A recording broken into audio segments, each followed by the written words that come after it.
tu ne maîtrises pas ton énergie sexuelle, ça va être très difficile pour toi d'avoir accès à une certaine abondance financière, à une abondance de manière générale. J'ai reçu la question: pourquoi moi qui suis vierge ou abstinente, je n'ai toujours pas accès à l'abondance? En fait, ce qu'il faut comprendre lorsqu'on parle d'énergie sexuelle, on parle d'énergie vitale. Le sexe, c'est quoi?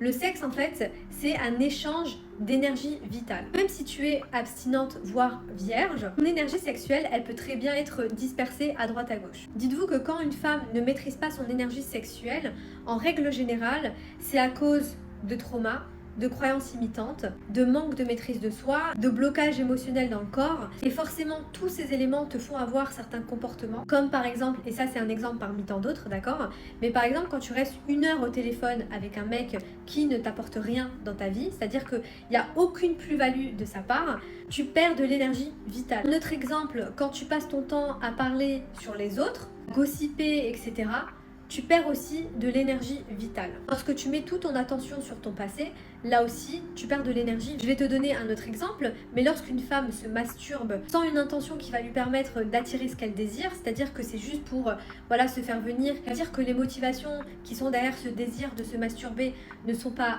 bonnes, entre guillemets, d'accord, j'en parle plus dans mon académie en ligne, mais lorsque tu abuses dans la masturbation et que vraiment tu te fais venir par exemple tous les jours, en gros tu fais ça de manière mécanique, dis-toi que tu perds énormément d'énergie. Et tu vois, cette énergie-là, tu peux très bien la transmuter par exemple pour ton business, pour tes passions. D'ailleurs, Napoléon Hill, il en parle dans son livre de la transmutation sexuelle. Ce qu'il faut retenir, c'est que l'énergie sexuelle, c'est ton énergie vitale. Et lorsque cette énergie-là est bouffée par les autres, que ça soit même dans l'invisible, d'accord, tu ne profites pas de cette énergie.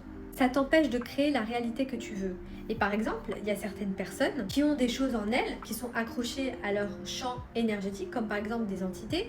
Et sachez que les filles, lorsque vous avez une entité sur vous, elle vous prend 30% de votre énergie. Donc voilà, par exemple, si tu sens que tu es fatigué pour rien, c'est-à-dire que vraiment tu dors correctement, tu manges correctement, mais tu sens que tu es épuisé, dis-toi que ce n'est pas normal.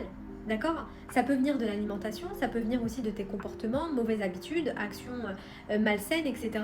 Donc tout ça, ça demande aussi une introspection, de se poser les bonnes questions et d'être dans l'observation de soi. Après, bien sûr, si tu veux en savoir plus, je t'invite à prendre une séance de déprogrammation pour qu'on voit ensemble qu'est-ce qui se passe.